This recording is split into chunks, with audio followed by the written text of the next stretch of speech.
Get ready for the Squawking Eagles Podcast. And welcome back to the Squawking Eagles Podcast. I am Mike, and I'm joined by my two co-hosts, Mark, who is, I think, really involved in learning the quarterback run, the quarterback option. He really enjoys that from the last episode. I think we talked about that. And I'm joined by Miguel. How's it going? How's it going, guys? Yo, how you doing? Run the ball, run the league, and how it is. Yeah, during that last podcast where the in-game reactions, I really enjoyed your take on how much you love the called quarterback run. We're gonna have to talk a little bit about that. I was watching. I mentioned earlier, I've got Sunday tickets, so I watch like every game. Like when the Eagles are on, they're on my whole screen. So like today, that was passing them being at 1:00. I didn't get to watch the others at the same time, so I had to watch them in bits and pieces at other times. But like when they're the 4:00 game, I watch like all the other games in the 4-box sets and all that. Yeah. It is crazy how often teams try to run QB like design runs that go nowhere. Yeah. Like 90% of the time, they are the most useless play, with the lone exception being like the QB sneak or like once in a while Lamar Jackson. Right. Yeah. So what we're going to do today, we're going to review this game against Washington that was closer than I think we all anticipated it to be. We'll do our one word for the game, and then we'll preview our next game against the Los Angeles Rams. If you want to follow us over on Twitter, we're at the Squawking Eagles Podcast. Well, it's not called Twitter anymore. It's called X.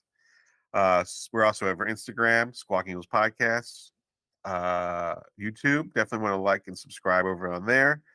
And if you're listening to this on Spotify, go ahead and follow, and please leave us a review. Give us some feedback. We'd really appreciate it. All right, moving forward, this Washington Commanders game. Now that I can speak, I can voice what I was witnessing. So yeah, let's hear your part first. I saw a team that has yet to adjust to offenses that are doing a quick drop and passing the ball off really quickly. They're not adjusting to that game yet. They started it against the Patriots. The Patriots did it to them.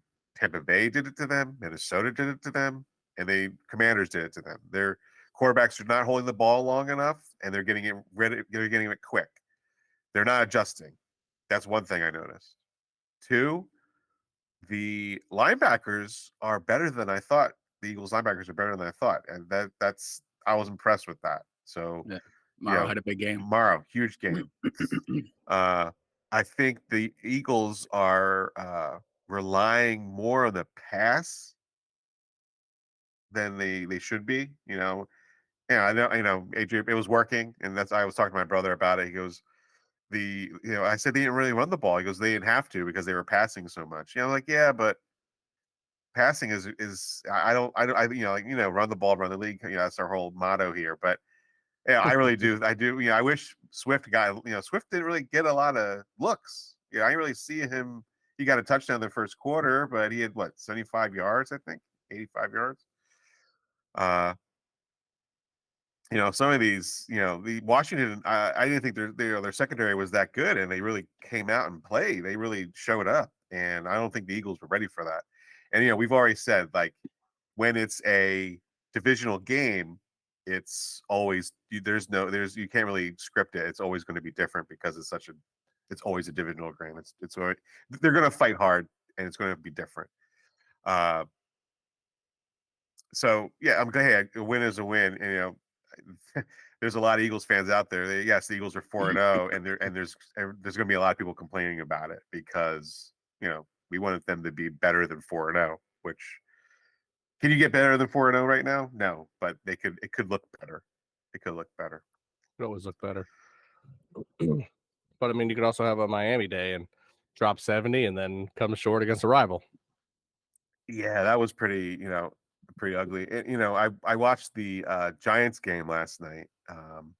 A game? The Giants game? You call that a game? Yeah, I was talking to my friend who's a Giants fan. He was like, they're the worst team in football. They're worse than the Bears. They haven't scored a point in the first touchdown in the first half. first half of any game. It's funny. They're not even the Jets are better than them right now. They are. You know what's crazy though is like there's minor moments where you look at their team, or they'll be on paper, or even even sometimes they have plays where you look at them and go, all right, this is like a team. You know, they've got some players, they've got some real like I have no other word for it. I'm shocked. I'll be honest. I really thought, I was like, all right, last year they were a playoff team. You add Darren Waller, who's in my opinion, is one of the best tight ends in the league coming out of the past couple of years. And you had some people show up on defense. You got like a nice receiver and Hyatt coming out of Tennessee. All right, they're kind of building a team around them. Like they should have some improvement. Yeah. I don't know. Did I miss something? Did they like lose one of their coordinators who now like they hired like Joe Schmo from McDonald's to do it? Like what's going on there? Their offensive line, they've trying to build this offensive line for like 10 years and they just can't do it. They're just not be able to do it. First round picks. It's weird. It's almost like they should take from us what we do with our defensive line and just find a school in the South and just draft our O line. Yeah, it was bad. Like that was a very poor showing against the Giants. That was terrible. Back to the birds. Back to the birds. So I'm glad the Eagles are 4-0. It was a 34-31 victory. Too close. We all said that was going to be I said it was going to be 45-17, 34-13, 28-14. No one ever thought they were going to score 31 points against the Eagles. Like they picked Josh Jobe apart. I think that's why they went out today and got a slot corner in Bradley Roby, and Bradbury will probably play the other corner now, back to where his original position is. I think our other issue is, and I think I've touched on this a few times, that like we're so used to having such a great pass rush and run stop in 4 linemen that we're not covering anything at all. I mean, they had a 3rd and 7, and Slay still started 12 yards off. Right. Like what we're are not they doing? covering anything short to mid, and they're just attacking that, and we're making no adjustments. Yeah. And like I think it was their first touchdown, the jet sweep across with McLaurin. Mm-hmm. Was it Terry? Yeah. Terry. To me, that play doesn't happen if Dean's in there, because that is something that I mentioned multiple times. Like that, those are the plays that Dean sees, and he is in that hole. He's there before it gets there. But we didn't have the adjustment, and that I think comes from that lack of solid like that mentality there in the middle of the field. Yes, I agree. Our linebackers have gotten better. Mm-hmm. I saw one of the posts you made about the position comparison.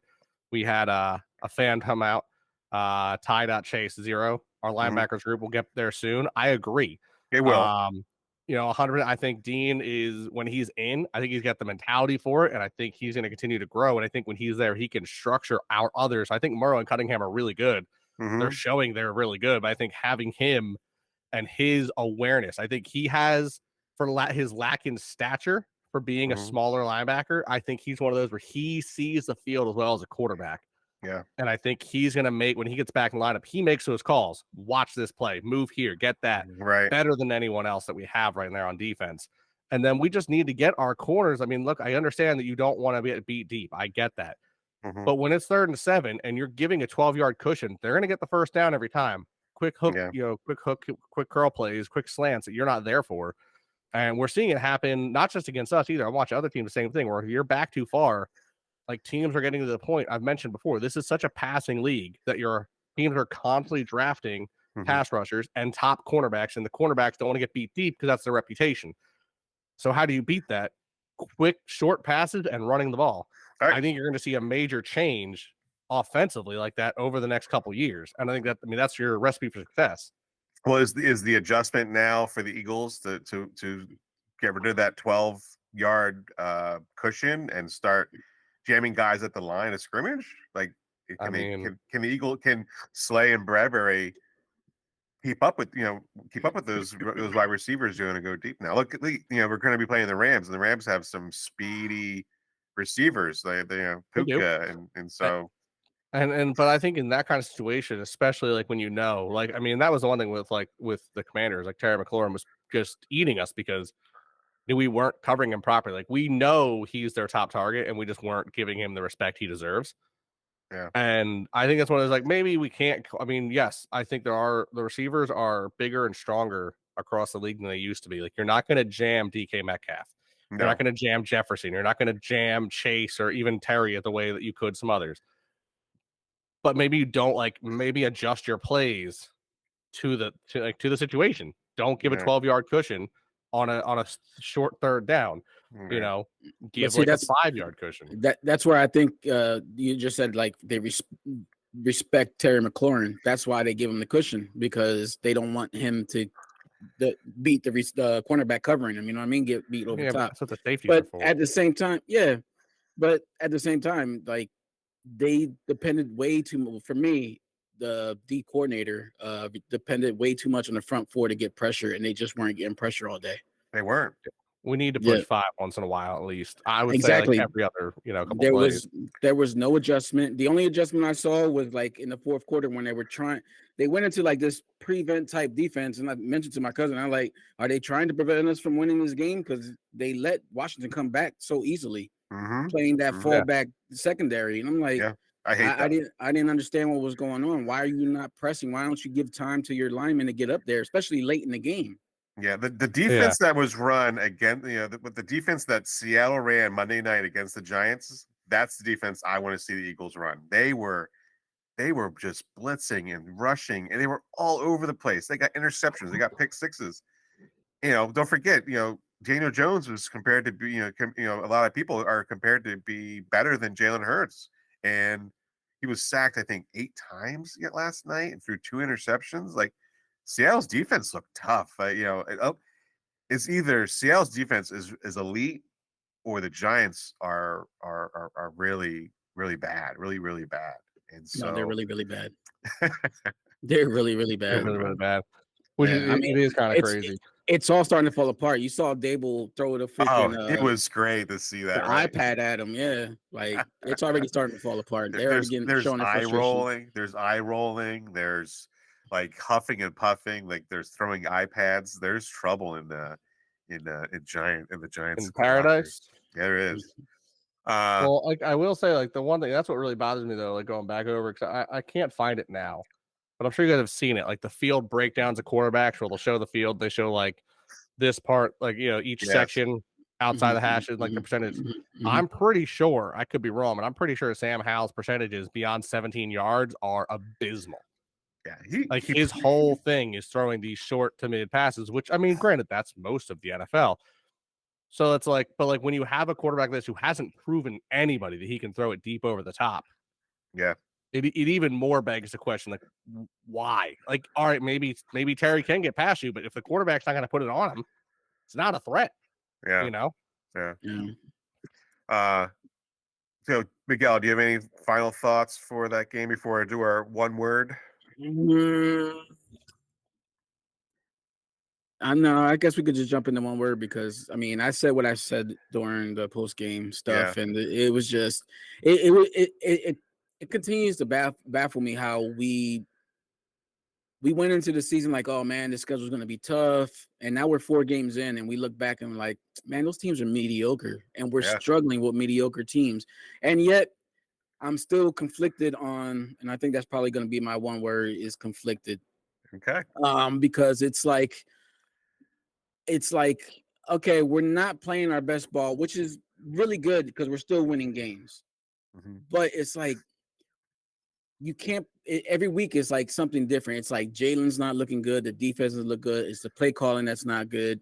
You know what I mean? So it's not just one consistent issue. It seems like every week is a new issue. So I'm conflicted on how to feel about this team, especially the next 4 games that we're about to go across. You know what I mean? We're traveling out west. Yep.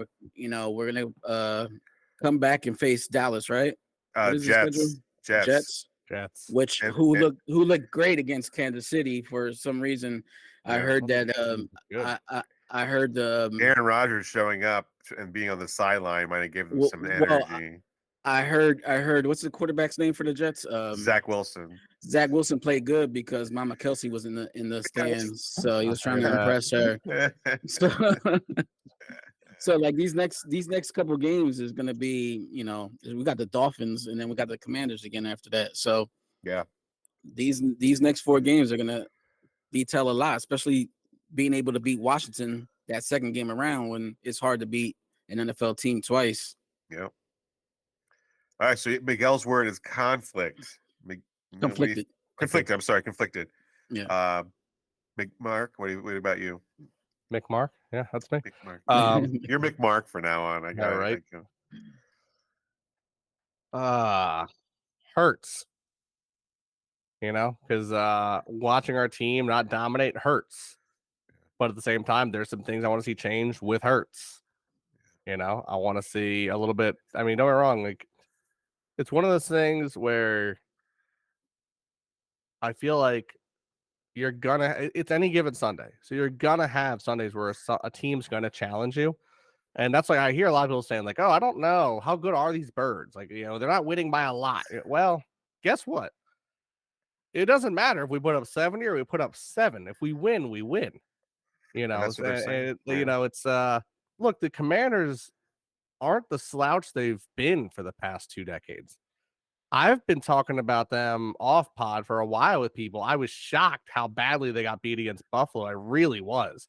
I honestly expected them to go up there and shock them because I don't think the Bills are as good as everyone says they are.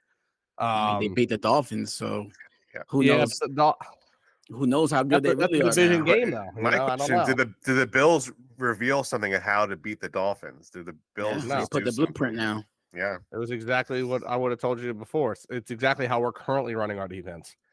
We're running 4 and covering deep. If you cover everything and Tua can't throw it, and you have enough stoppage to stop the run and to stop Tua, you're gonna win. But you wait till they adjust, because trust me, that coach will adjust. Oh yeah, and those as he players pulls from his vape. Yeah. Yeah, but you know what? He's going to go in there and draw up some random play that you're never going to imagine. Kind of like that. Was that snow globe play that the Chiefs did the one year where that was weird as hell. Yeah. But I'd expect something from McDaniels like that. Like, he's going to show up, just walk up, and be like, "Hey guys, what we're going to do today is we're going to line with Tyreek Hill at center." Just like we're taking this from the Cowboys with Zeke, but Tyreek's not a bitch, so this is going to work. Like, he's going to do something weird like that. You're not going to expect it, and he's going to have some plays in his book you're going to have to be ready for. I'm shocked that he didn't have more for Buffalo. I really am. But for us as the Birds, like, by then I'd hope that our players are back. I really hope that everyone's feeling a little healthier. But, it's any given Sunday. We're going to have our ups and downs. No one came into the season expecting us to go undefeated. We're expecting a good season. Guess what? We're 4-0. We might not be number 1 in the power rankings. Some power rankings don't even have us number 2. I see multiple places that have the Bills over us or the Cowboys over us. That makes no sense to me. Yeah, I saw a power rankings. The Dolphins and Cowboys are still above the Eagles. Yeah, I saw one earlier that was San Fran, Buffalo. I think it was San Fran, Buffalo, Dallas, Dolphins, Eagles. And I was like, that's weird, because there's only 2 teams that I know that are undefeated. Yeah, they should be on the top. They should be on the top, right? Yeah, like, don't get me wrong. I understand everyone's like, oh, well, San Fran's playing complete football. That's great. Good for them. Who have they played? Again, I don't think they've played much. Arizona. Maybe I'm wrong. They play Dallas next week. Played Arizona. They played the Rams. They played. What did they played? They played the Bears. Bears were was their first game. So they played nobody. That was. Yeah. But, I said, though, a win's a win. It's the NFL. Players are going to, look at what happened with the Jets and the Chiefs Sunday night. Every team can give you a challenge. Yeah. I personally, I don't think the Chiefs are as good as they were. I think they're a step back. I don't know. We'll find out. I also think the Jets are a step up from where they were. It's been a rough year already for them, but they already have, one good win over the Bills, a close loss that came on the hands of some bad plays and some rough thoughts of the officiating, but we're used to that in Philly. So sorry, guys. That was tough. Officiating this year has been so bad. Like, it's always been bad, but this year is just oblivious. What's the word I'm looking for? Obvious. Like, it's very obvious. I don't understand. Like, they need to address that now, or I mean, it's too late now. It's already the season, but it's all season. There needs to be something needs to be done. one thing I will say about, in particular, the Jets one, and I understand Salah's frustration with it. For one, I do stand by the belief that if you're going to call a game one way from the beginning, call it that way till the end. Don't make changes midway. Everybody adjusts. The receiver adjusts to the way the cornerback's covering. The coaches call plays depending on how the refs are calling the physicality. You know what I mean? It affects the whole game. You can't call it one way for 3 quarters, and in the fourth quarter you go, nah, that's a penalty now. Like, my other part that really bothers me is if you go back and watch the replay, the play happens in the middle of the play. You see the hold, the ball's thrown, and the ref is standing there watch it. The moment the hands go up and catch it, he reaches back and throws his flag. He's not in the middle of throwing it then. He waits. He goes, oh, it's intercepted. I don't want that. Like, it literally looks like a reaction like, this is not how I want the play. Right, you're right, yeah. If he was already mid-reaching and throwing at the time of the interception, fine. Like, I still don't like the call because you didn't call the rest of the game like that. But I'd be a little bit more like, okay, it was in his brain. But I mean, you watch, and it's literally like he's sitting there watching. The play happens, then the ball goes like, then he reaches up for it, catches it, comes out with it, and he just like, I was there going like, what's he calling pass interference? Because that wasn't pass interference, and he calls holding, and like the hold happens a good 3-4 seconds prior to the interception. So I just like, I don't feel good about that. The only problem is that those kind of things are happening when the Chiefs are on the field. That's what's becoming more obvious to me. Well, Salah said it in one of the interviews I heard. He said that they were both getting favorable calls in the beginning of the game, and then by the end of the game, it got out of control. It was just all one-sided. Yeah. And I've seen it with the Chiefs. Like, look, not to put a lot of hate on the Chiefs. I've seen it with the Chiefs more though, because like the past 2 years, like as you guys know, and everyone who's listened to this podcast knows, because everyone's annoyed by it by now, I'm an Oregon Ducks fan. Being a Ducks fan, I followed Justin Herbert out, because I think he was one of the better quarterbacks, or the best quarterback to ever come out of there. Wait, you're an Oregon fan? No, no, I'm clearly. I didn't know that. I was surprised. Yeah, quack. So I watch the Chargers games when they're not on at the same time as the Eagles. And I've watched multiple Chargers games where the plays in the game start nice and they're even, and the Chargers start pulling away, and all of a sudden the penalties, like it's almost like a ticker. It's like a scale. Oh, the points are going up, so we got to add some more weight over here. Like it's just crazy. All of a sudden it's like, oh, you're winning? Nah, more flags. And it's like, it's crazy. Right. Like last year, look at us at the Super Bowl. Oh, the Eagles are winning? Second half? Penalties. It's yeah. Like, what? Yeah. Not fun. No, not fun. All right, I'll just go real quick with my word. My word was struggle. I'm struggling to figure out why they haven't adjusted to the quick passes. They haven't adjusted to, the play calling with Brian Johnson. I think I see the coordinator still struggling a little bit to find their rhythm, I guess, with the team, and I'm hoping that they get it quickly, because they're going to be playing some really tough teams in the Jets, in the Dolphins, the Cowboys, the Niners, the Chiefs, the Bills. Remember, we've got that little gauntlet of 5 games that's going to be tough. And after watching Seattle, I'm beginning to think Seattle is going to be a tough game too. Yeah, and we travel there, right?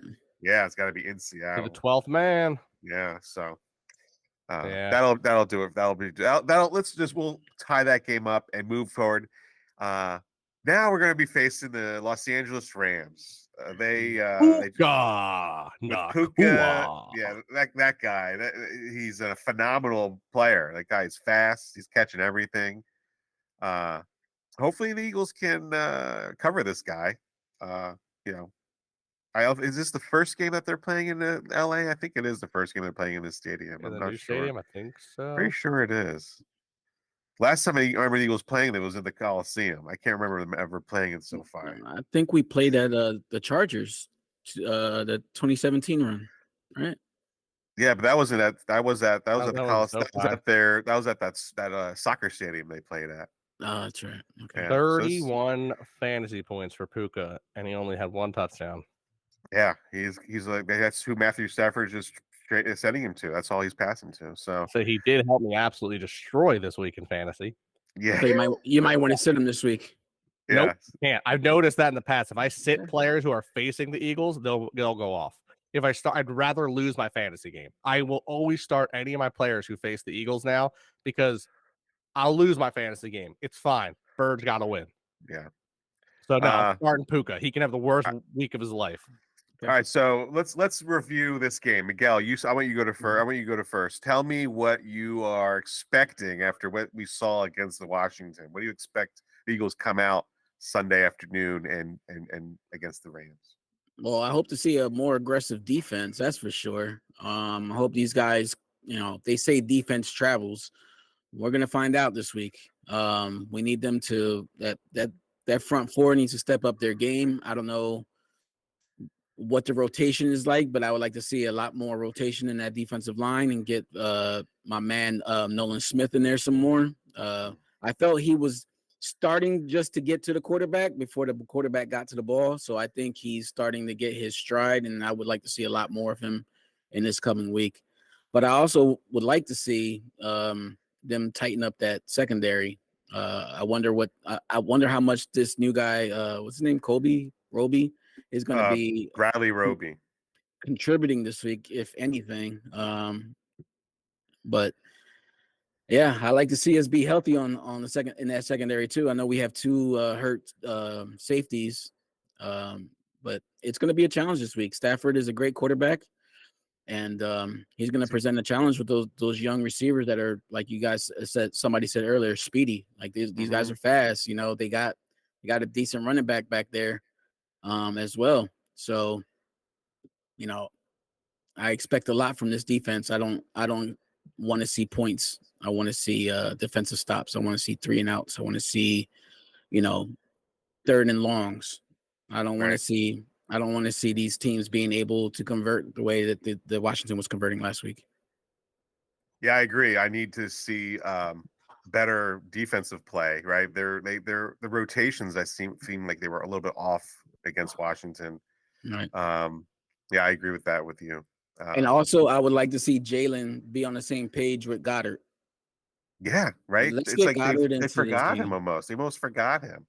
It's not even. I don't think they forgot him. It's just like they haven't been on the same page. It's just like when Hurts decides to go to him, I don't know if Hurts expects him to go one way and Goddard goes the other way. I don't know who's confusing the route, but it always just seems like they're just a tad off. Like Jalen wants him to run it out, he runs it in, or whatever the case may be. But I need to see them two on the same page. I mean, we got AJ on the books. He had a great game last week. Devontae had a hell of a catch in the middle of that game last week. You know what I mean? But we haven't really seen Goddard, and I would like to see Goddard get a lot of touches this week. Yeah, he did have a great catch too, Goddard, where he was like almost falling down and like fingertip catch. He's making play. He can make a play. The guy can make a play. I just, he's almost like falling through the, he's going, like you said, going one way and Jalen's thinking the other way. Well, that's something that should really not be happening. And I mean, we hear Sirianni giving him credit for being supportive in the run game and doing what he's doing as far as blocking, but I want to see him receiving the ball out there. Yeah. What's your review of this game, and what do you think, Mark? Well, I think that if you take the football and you were to hand it to a guy whose job was to run, like a guy who would be like, his whole like job title would be like running the ball man, like maybe he could be in the backfield, so we call him like the running back. If we give him the ball and we use this great offensive line the Eagles have, we could just run it down their throats until we win. And I know it's a weird concept. It's like not, a thing in this sport apparently anymore half the time. I know we've been actually running the ball a lot, but we just don't. Oops, sorry about that. We don't like run it, in my opinion, properly. Like, I'm sure some people will be like, well, like, look, we're getting 150, 200 yards rushing a game. Yeah, that's great. Don't get me wrong. I love it. However, I'm just like, teams start off like we're starting off with 3 and outs, or like we're going early 3 and outs for the Eagles when we have an offense that shouldn't be going 3 and out. When we get the ball, and I understand that Brian Johnson's, a quarterback's coach, and I understand him and Hurts are tight, and they want to have these, great plays. I get it. I do. Hurts has an arm. Hurts has talent. I question some of his looks recently, and I feel like I've watched multiple plays where he is almost locking in on his play prior to snapping the ball, because I'll see him stand up and not see him read his progressions. Like he'll stand up and he'll look directly over towards Brown, watch him throw. And I'm like, you're going to go up against a top corner. Like when we play Miami, Jalen Ramsey's going to be healthy. Jalen Ramsey's going to be on Brown. Jalen Ramsey's going to see that, and he's going to make that play. Like you can't, he was so good last year going through his progressions and even coming back to the original. Like he would go there first covered, second, third. Oh wait, first is now open. Throw it deep. Like those are great. And I think if we get him out from under this mentality and this pressure that he has to carry the team, if we start the game early, pounding the rock, having Swift do Swifty things, be the only real Swifty that we care about in Philly. Get down that field, push it. Hey, I don't care. I understand for him, it sucks if he does all the work, puts up 70 yards so on the ground, and then, Hurts falls over sideways and gets touchdown. I know Swift is probably like, damn. But you know what? I think that's how our team works. Like, let's get it down there. Let's get it in. And, keep hurting defenses, making them not want to come off the line. Like you're wondering how these pass rushers are getting Hurts, because we're letting them, we're giving them the energy and the time to do so. You start bullying them early and often, second, third, even by the second quarter, third quarter, like they're not coming off that line nearly as fast because they don't want to get beat up. They're not there. Like I said, teams have been drafting thinner and smaller guys for years now because they want this pass rush. It's a passing league. You beat them up. They don't want to rush that. They are not there to get pushed around and beaten the hell out of. Right. They don't have the body for it anymore. So you start putting up linemen who are, 6'8", 350 like Mailata, and you absolutely just start beating down on these 250-pound, DNs. Dude, they don't want that. They're not happy to keep coming out after that. And you do that, also do the play action, and they're hesitant now. And now the linebackers are hesitant because they're like, And you have the corners and the safeties who are like, I got to be able to jump this in case the run bounces outside. Suddenly, Smith is halfway in the end zone with the ball, doing his little thing. AJ Brown's sitting there going like, look, I'm always open. None of you guys are on me. Like Goddard's coming across the middle, just one-handing it because no one's covering the same way they normally would. We gotta start now with the Rams. Aaron Donald is a monster. I know he's getting older, but you can't look at him and not say he's still one of the best pass rushing D linemen in the league. Beat them up, shove it down their face repeatedly, run it down till they're coming off that line a little slower, a little bit of hesitation. Rotate if you have to. You got to be like Marshawn Lynch, just run it over and over and over and over and over and over and over and over. I've seen linebackers. I've literally seen interviews with linebackers and D linemen who have said when they face Tennessee, they honestly mark it on their calendars ahead of time because they know that day is going to suck because they're going up against an O-line who's going to just be running into them all day. And even if you get past the O-lineman, Derrick Henry is not the easiest back to bring down. You got to tackle a lineman. Yeah, exactly. And if you look at his history, stat-wise, because I've had him in fantasy, he gets better as the year goes on. Better as the year goes on because players get tired. Players do not want to get beat up like that anymore. Well, let's start punishing them now. Let's start making them realize, this is Philly. This is the Philly way. We're going to run the ball. We're going to run the league. And when you finally are sick of this, we're going to celebrate these big 70-yard touchdown passes because you're too scared to take the hits. So that's how we win. You think you just said Derrick Henry. In my other fantasy league, someone offered me Derrick Henry for Mike Evans. And I said, yes. And then Mike Evans got hurt. I woke up this morning, Derrick Henry's on my lineup. Nice. I traded Cooper Kupp for Garrett Wilson before the season started. And Cooper Kupp got hurt. And I was like, yes. And then the first game happened. And I was like, shit. Yeah. Because Cooper Kupp's coming back to a pretty good team. Yes.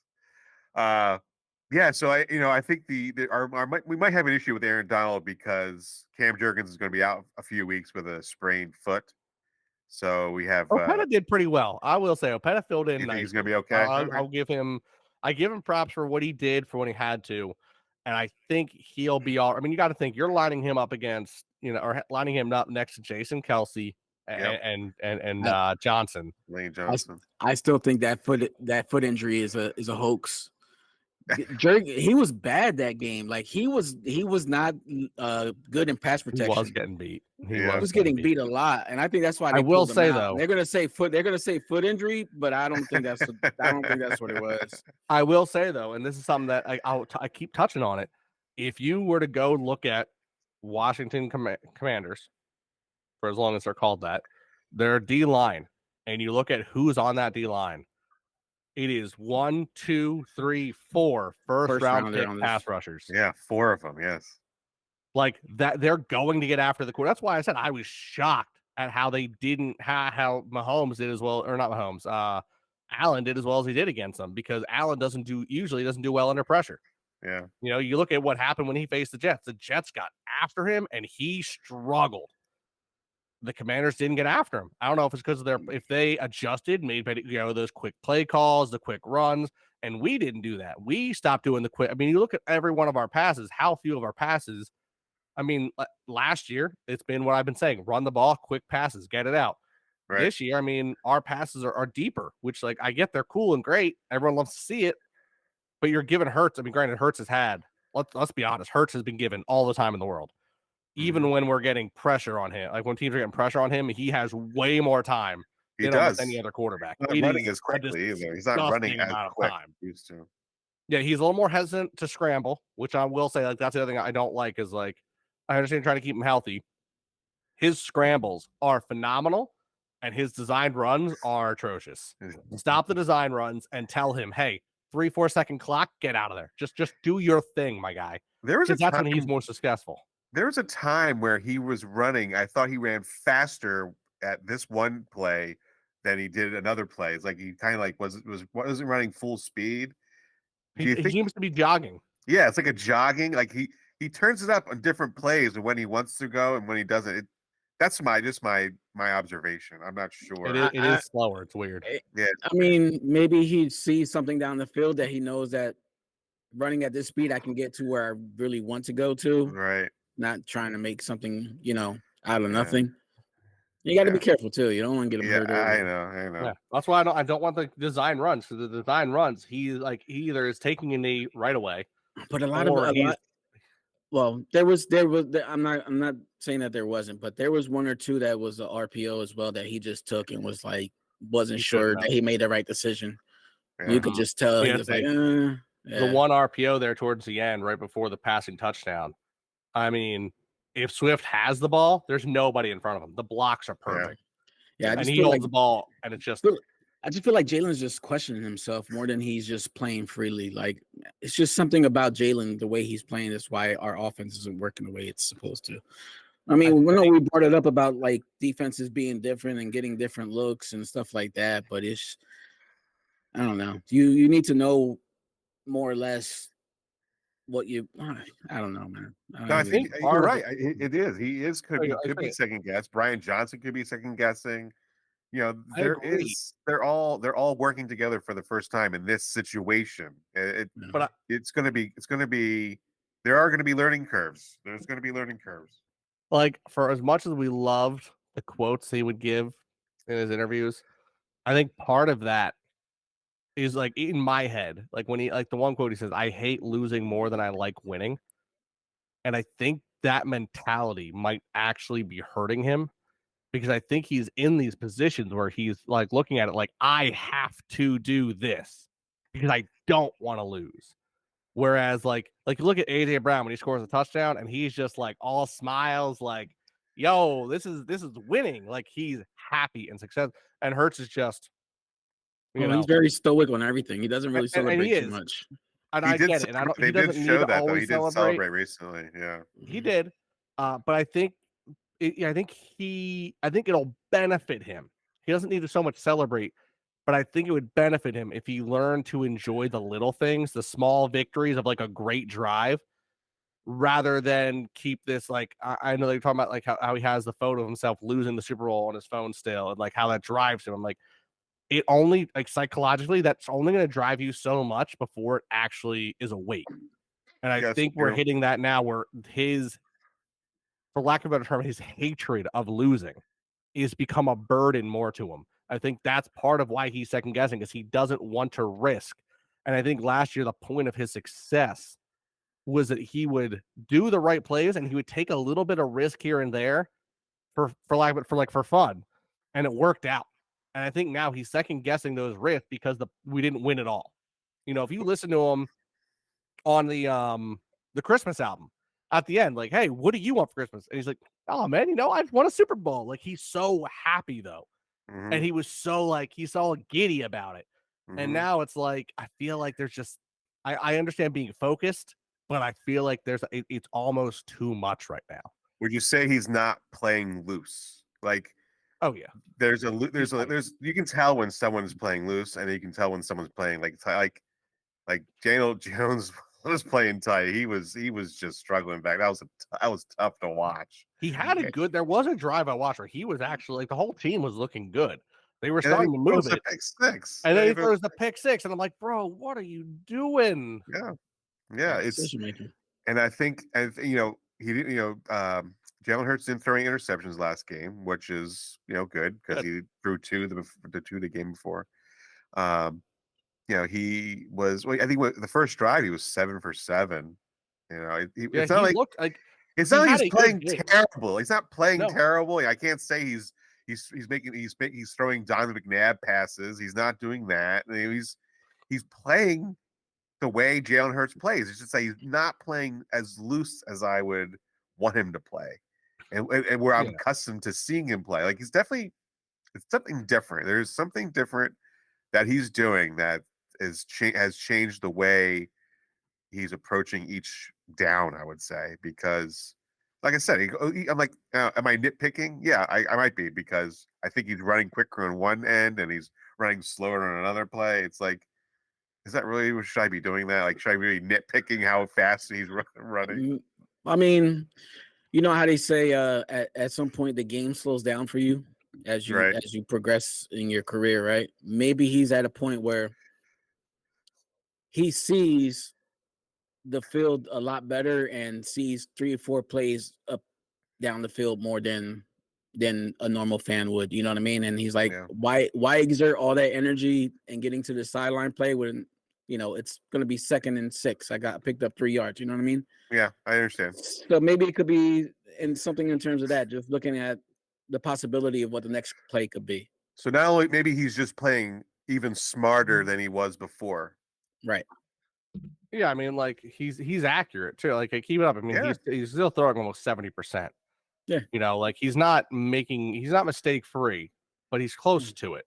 You know, but I think, like I was saying, I think some of it's just like you're trying to force it too much. I would almost rather his accuracy be a little down and just have him be more relaxed and have some more, like, have the plays that we need to have.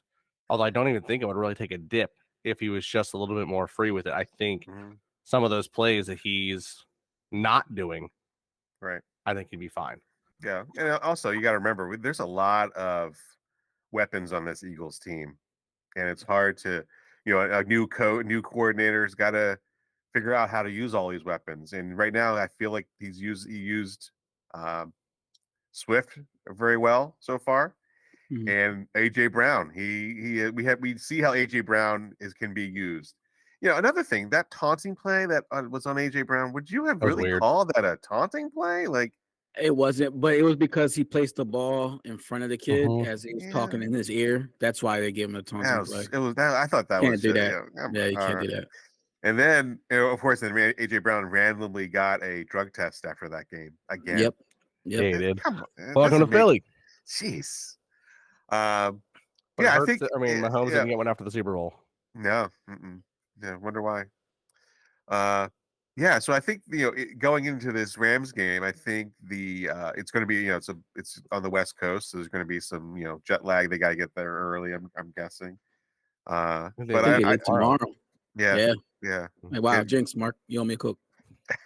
An affordable can. Got it. Exactly. So yeah, let's go into our predictions for this game. I'll go first this time. Right. By the way, have we simulation yet or no? No simulation? Yes. I will have it finished tonight. All right. So let's talk about this game. So the Eagles, I thought were going to blow out the Commanders 45-17 last week. That didn't happen. The Rams are a young team. The Eagles are probably the best team that they've faced so far this year. Would you say? Yes? No? Yes. Yes. I don't think the Rams are going to be able to keep up with the Eagles offense, and I think they're going to score. I'm going to go with 40 again. But I'm going to go 40-17. I got to. I'm waiting for that offensive explosion, and maybe this is the week to happen. It. What about you, Mark? What about you? I've been looking at it for a while. I'm sitting here like going over some things still. We've been having a little bit of issue here with our defense. I'm not quite sure why. Our offense has been having some weird hiccups, but we've been winning our games. I think we're averaging between 25 and 30 points a game So far. I think the Rams are averaging around 21 or so points, 23 points a game. Looking at the way the teams are structured, I mean, it's an away game. They've got some great players. I think it's going to be really interesting to see the way we react to these newer players. Like, don't get me wrong. I don't think Cooper Kupp is playing yet. I think he's still out this week. I could be wrong though. He's still out. He's still out. Yep. So like, I think there's something to be said about like a star player coming in when you face him before. So like Jefferson, when we played him, like we knew what he was going to do. We knew what we could do to stop him. It doesn't always work. I think sometimes one of the reasons you see rookies have such phenomenal seasons is because players don't know defenses and players. Like you can watch film, but you just don't know how they're going to be till you face them. Mm-hmm. I do think there's going to be a threat with Puka. The way he's been playing, the way he's attacked this league has been very impressive. But I do think, it's one of those things where like, this isn't basketball. One player can't carry the team. I'll get hate for that. That's fine. But that's my feeling. I'm watching it now and I feel like it could still be a very good game. It could be a close game, but I do think we still outscore them here. I'm going to go with 27-24 Eagles. Okay. Decided by a field goal. Back-to-back games decided by a field goal. Okay. Miguel, you're up. Kind of worried about the Aaron Donald effect. Mm-hmm. Kind of worried about how Kelsey's going to deal with him in a one-on-one situation.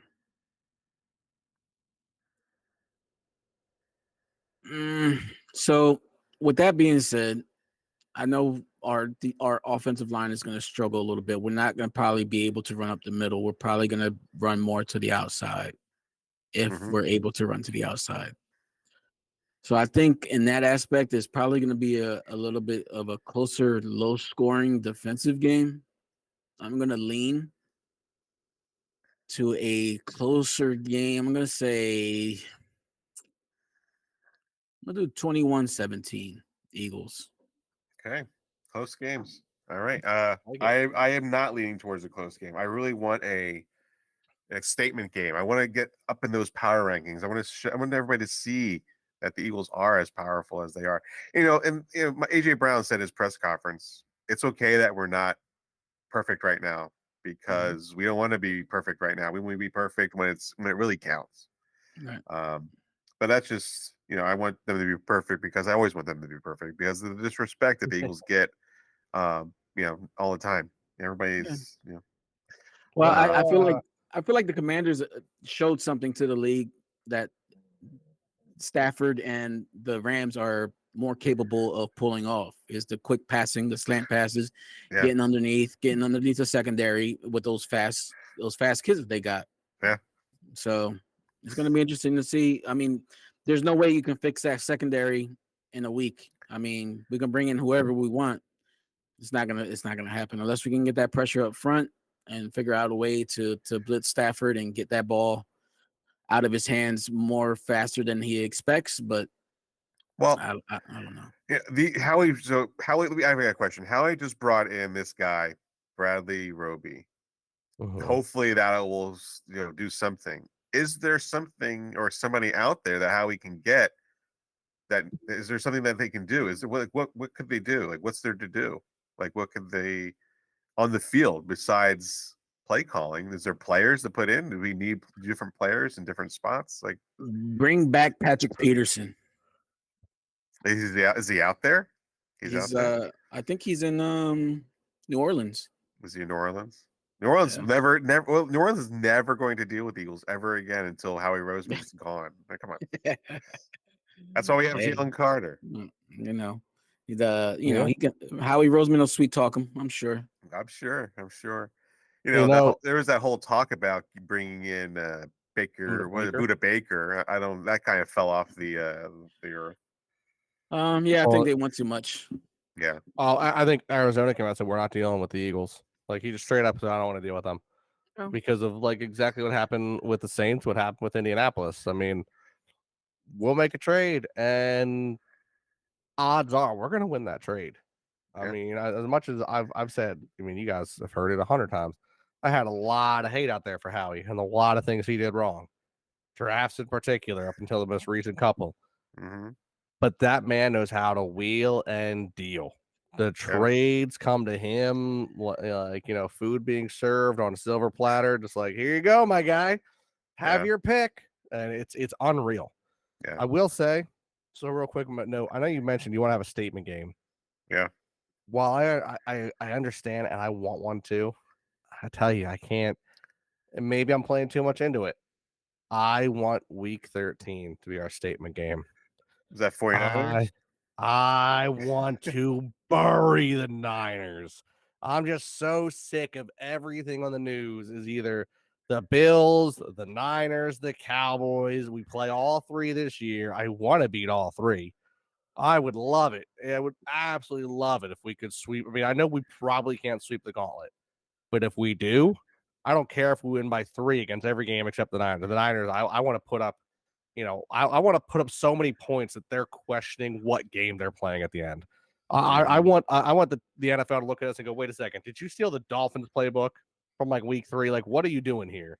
Yeah, I just despise them anymore. Hello, hey Nick. Oh yeah, I got you. Nick Sirianni said 1 week at a time, brother. Don't look to the 13 just yet. I agree, and that's fine. That's why I said like next week I don't care. Close wins.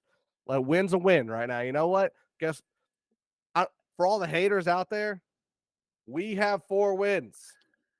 The 49ers the Niners can say the same. The 49ers are going to lose a game before we even play them.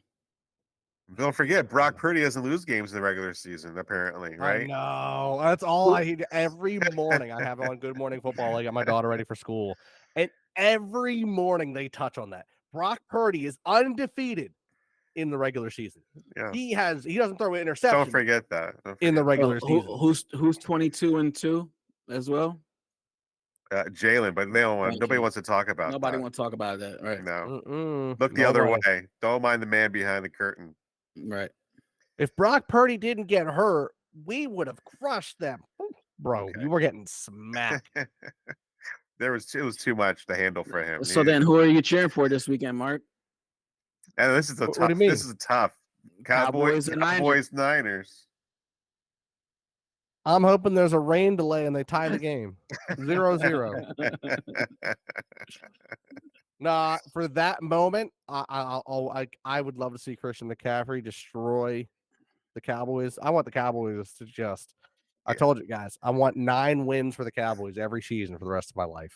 Yeah, I'm actually going to root for the 49ers. I want to see the 49ers win. I really, I hope Dak throws 4 picks. The 49ers, but I really hate the Cowboys. Yeah, exactly. It's always that. I hate the Niners, but my passion to hate the Cowboys is so much higher that I would. Deeper, right? I want the Niners to fucking just run 300 yards on the Cowboys. Oh yeah. I hope Brock Purdy has the greatest game of his life against the Cowboys. Yeah. I hope he throws 98% with 5 touchdowns. Do I have Kirk Cousins on my fantasy team, and he he looked terrible. God, that was terrible. Do I start Brock Purdy this week against the of course. Cowboys? Yeah, of course. Definitely. Of course you do. He's automatic. They don't stop talking about him. They don't. Literally, I'm not kidding. Every morning, he's not even human. He's actually AI. I mean, he throws 88% accuracy. The guy throws like 60. Like, I don't know where they're getting the stats. And they're like going on and on about him. But you know what? Let's see Dak throw a couple picks. Like, I feel like there's a hierarchy of I don't want to say hatred, but a hierarchy of just who I want to see lose. The Cowboys are always going to top that list. It doesn't matter. The Giants could be the best team in our division. The Commanders could just absolutely be demolishing everybody. I still want the Cowboys to lose more. We could have our divisions rebuilt the way like we were discussing. I want the Cowboys to lose. I will never not have hatred for the Cowboys teams. I want them to have a 9-win season every year the rest of my life. Middle of the road pick, never see success. I just want to laugh at them, which I want to make a comment. I don't know if I said it before. So they arrested someone in regards to Tupac's murder. Bring that up. And one of my favorite things is they said they found that man sooner than the Cowboys found another NFC championship. But and here's the thing that makes it even more crazy to think about. That guy who had been confessing that he committed the murder on a podcast or a radio station or whatever. Oh, really? It took them 20 plus years to actually bring that guy in and question him. To catch him. So that's even more ridiculous than that is terrible. All I know is that in the end, when we're coming to if we're going to do a touch on music taste, I hope that I hope it is the guy that did it, and I hope that there can be a little bit of a settle. I can't think of the word right now. My brain is all rattled recently. Closure. A little bit of closure, a little bit of peace for his family and his spirit. Still not closure because I still haven't found Biggie's murderers yet. Well, I'm saying for Pac's family at least. I understand we still got to find, there's still more, and we might never get that. But I at least it's one of those mysteries. It's finally, I'm hoping that it's the everything they found is accurate. This is real, and we can just say we found them. It's good. Rest in peace. Forever cherish memories and all that, because it's a crazy world, man. What happened in 94? Was that 94 that happened? No, 96. 96. Yeah, it had to be, because were you born, Mark? Were you born in 96? Yes. He was just born. 92. I was already on mommy's nipple. Wow, I was already skiing and cheering for the Birds in 96. My God. All right, guys. This was good. I'm excited for this Rams game. Again, it's at 4:00 game. One of those late games on a Sunday night. It's gonna be, that's all we're gonna. There's only 2 more 1:00 games this year, and that's it. Everything else is late. Let me just for the listeners in entertainment here. So is my first Sunday. I actually get to sit, watch football all day without an issue. I'm like excited. Yeah. Watch the Eagles game, excited for the 4:00 game, ate some dinner, got to like the Chiefs Jets game. Yeah. And like second quarter. Passed out on the couch. Yeah. I'm like, fuck. I woke up and the game was like the fourth quarter. So I was like, at least I woke up at the good part. That was a good part, yeah. That was a good part. I was so disappointed. I'm like, damn it, I almost made it. Almost. And then I couldn't go to sleep after that. Of course not. Did you start watching at 9? Did you start watching 9:30 game where the Falcons and Jaguar? Yeah, did you watch that? Nah. I don't. Unfortunately, I don't have Nickelodeon, but I watched. It was on Disney Plus. Disney Plus. Oh, it was on Disney Plus. Yeah, yeah. We'll say it was actually a cool thing, and it was really well It done. looked it Like, when yeah, it was when it worked. Like it was when like it worked. It was Was it like glitchy? shoddy for a little bit. Yeah, it was very glitchy Yeah, for but a I little mean, you kind It of looked good when they were running onto the field. You could see them getting scanned in, bit. Yeah. and then that one Lawrence play where he ran to the left there, and like you saw the little character underneath him. Yeah, yeah. Bro, the one that was Bijan dope. juke, me and my neighbor were talking about, we didn't think it was real. We're like, what? That was a glitch because of just how insane it looked. And then you look at the real play, like, nope, that's how it happened, man. Yeah, That's it was pretty good. It was cool. Like once they really kind of get the bugs out of it, you can see it'd be really cool to watch. And it got my kids to watch. My kids were all cheering and loved watching it. And so they were like, they were like learning like, facts about football, learning, first downs and yards. They were actually learning stuff. I'm like, oh, that's pretty cool. And they liked it. I liked that too. How they had like had like a mix of the game with the movie, and then I like the trivia between the plays. Yeah, mixed between NFL trivia and Toy Story trivia, so the kids would stay engaged. I think it was great. My daughter sat there watching as much as she could. She loved it. Yeah, they like answering the questions. A Sports Center IG page posted some kid like just hypnotized by what he was watching on the screen, which is dope. If I had a kid, I would have been hyped for him to be engaged like that. My kids were looking forward to it. And they were like, and then we watched a little bit of it, and they went. Are they only doing that one time this year? That's it. They're going to think about doing it again. But this next one, where Jacksonville and Buffalo are playing in London, it's not. It's just it's just early. It's just early. Oh, side note, quick question. I know we're trying to get out of here. Yeah. If you were an NFL player and you get drafted by the Jaguars, do you buy a second home in London since you're going to be there so often? You definitely got a rental for a while, right? It's just. I mean, it's there get a nice little condo, use it as Airbnb, make some money on the side. And that's the one team. That's the one team they keep saying is going to go and end up playing most of their season in London. How you feel about that, Miguel? That's your team. How do you feel about that? Hey, I've never been to London, so I might as well go. Yeah, it'd be a good time. I'd love to actually. I mean, I want to see more Eagles games as it is, but I want to see a game in every stadium. It's like there's a lot of people there. Would you keep it at the Jaguars though, the London Jaguars, or I don't know. Would you change it? I would definitely change it. I don't think they'll move. I think we'll expand before they move. Jaguars in London. There's no London Jaguars out there. I mean, there's no. I would call them the Werewolves. That whole movie, that song, Werewolves of London, right there. One London Werewolves. Wolves. I know the vote was like London Black Knights, which you see it in Madden all the time, but I could see that. Yeah, Werewolves would actually be kind of dope. That'd be very cool. All right, that'll do it for us. I'm Mike, Miguel, Mark. Thanks, guys. Follow us over on Instagram, Spotify, Apple Podcasts, over on YouTube. Like and subscribe. That'd be great. Enjoy the game, guys. We'll look forward to our in-game takes. Make sure you guys leave some more comments. We'll read out some comments and respond to them. I wanted to have a little more to read tonight. Didn't have too many I found in time, but yeah, I like that. Yeah, definitely. Those whiner fans get at Mark ASAP. And NBA fans come at me. I know. You know how we do. EAGLES. Eagles. Go Birds.